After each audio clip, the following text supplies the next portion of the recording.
초콜릿은 달콤해 달콤해 달콤해 오렌지는 상큼해 상큼해 상큼해.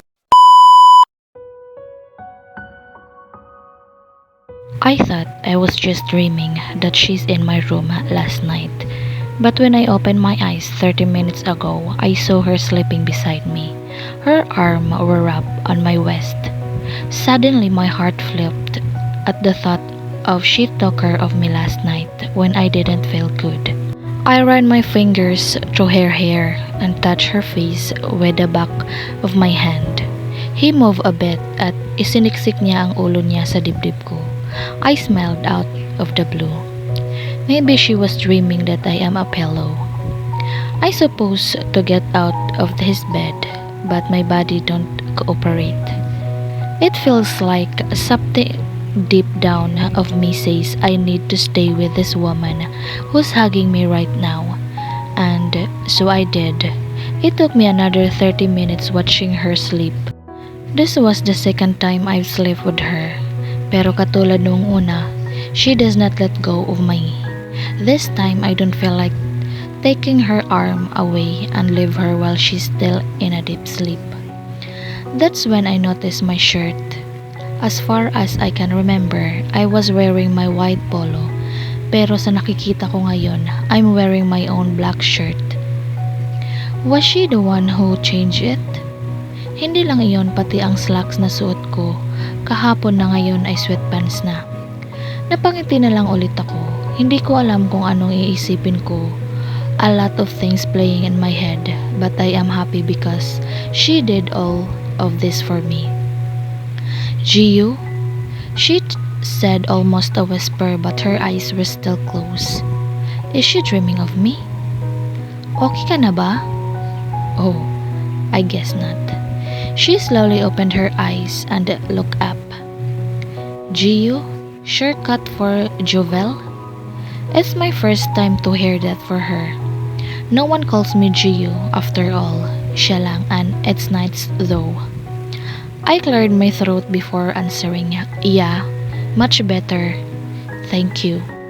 She smiled with her sleep eyes. Nilagay naman niya ang kamay niya sa noo ko. Next, sa pisngi at leeg ko na ikakunot ng noo ko. What was that for?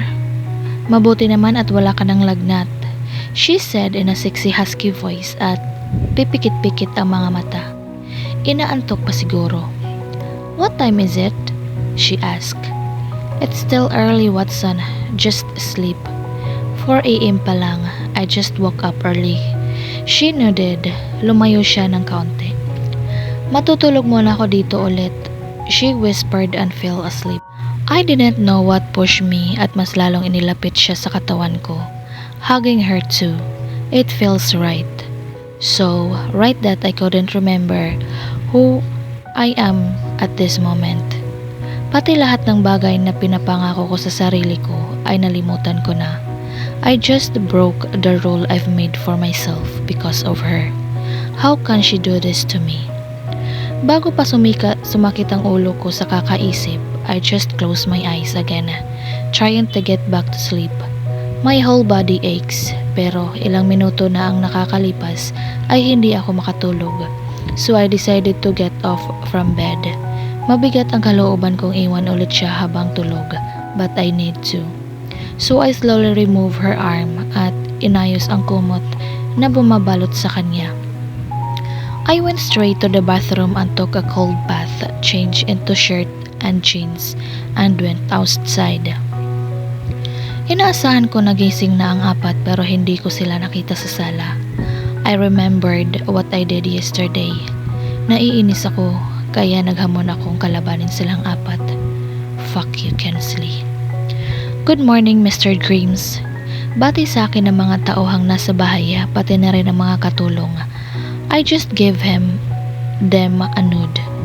Coffee, Mr. Grimes? Tanong sa akin ng isang mga maids. Tumango ulit ako.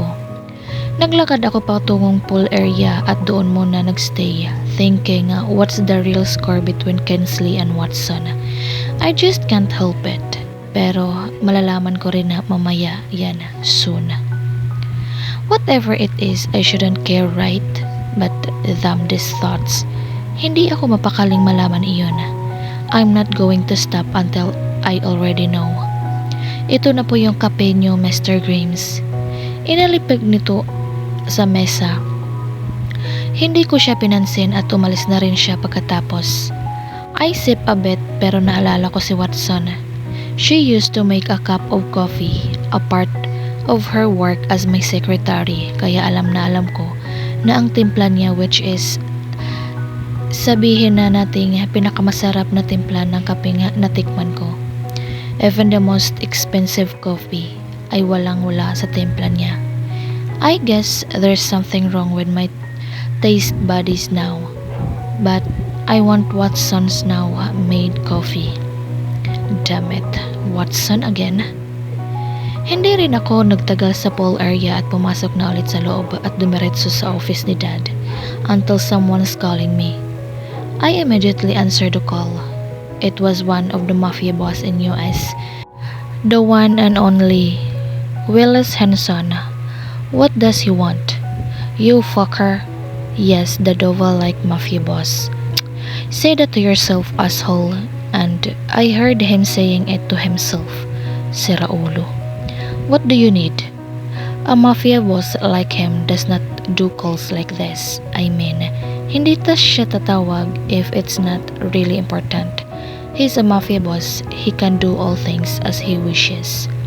Bumutong hininga siya at sa kabilang linya. This sounds is horrible to you, but I'm in love, dude. Can you believe that? And then he chuckled. What do you expect me to say then? Walang emosyong sabi ko sa kanya. Kahit kailan talaga walang dumadaloy na love sa dugo mo, gago. You're invited to my wedding. Muntik na akong mabulookan na sa sarili kong laway. Damn man, is he fucking serious? I don't have time for your joke, Henson. Just be at my wedding rings and I'm serious about this. Well, Emily your date and such. Tumikhim siya.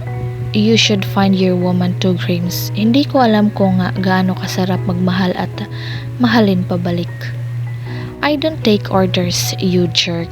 Yeah, I know. As if naman. Sinunod mo ang mga sinasabi ko, but trust me this time. Tumaas ang kilay ko. In love nga talaga ang gago. Don't mind me, Henson. Sana panain ka ni Cupido. Sige na, my fiancé is here. Bye, Grimes. He ended the call. I sigh. Why are they even allowing themselves to be fooled by love? People like us shouldn't be in love in a relationship with someone because of what kind of world we're living in. There always a consequence kapag nagpauto pa sa pagmamahal. Yes, it works for mom and dad. What if mine's different? What if mangyari ulit ang nangyari kay Belly sa babaeng mamahalin ko? Kahit na anong pagprotekta ko ang gawin ko. Namin, I don't wanna feel that pain again.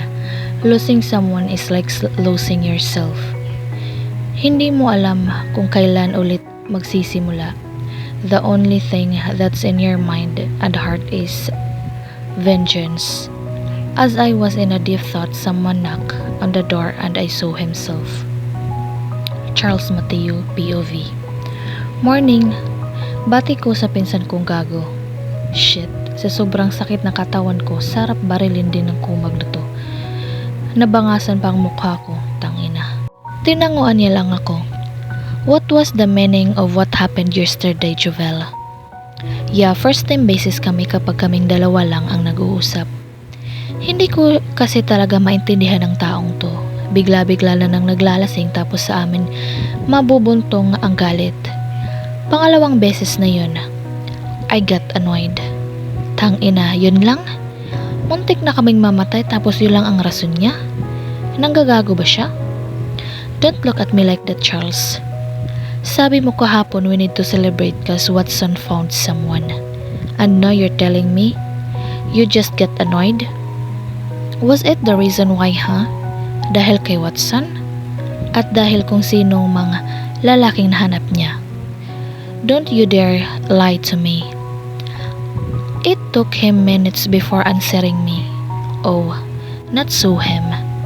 It's none of your business, Charles. I ran my fingers through my hair. Wala talaga siyang kwentang kausap, but I need a little push. Mapapaamin ko rin tong gago kong pinsan. Ang kasamaang palad naman ako pa ang ugali niya, but he's more worse than me. Alam ng lahat yan, pusong bato talaga siya since birth. Ako pusong yelo lang. There's a difference between the two. Ang pusong yelo pwede pang matunaw, pero yung pusong bato niya, ewan ko lang. Do you like Watson? Parang akong tanong. I just heard him but did not answer.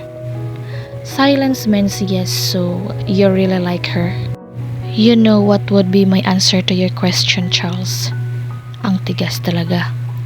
Then why do I feel like you're just saying it but did not really mean it? Ngumisi ako.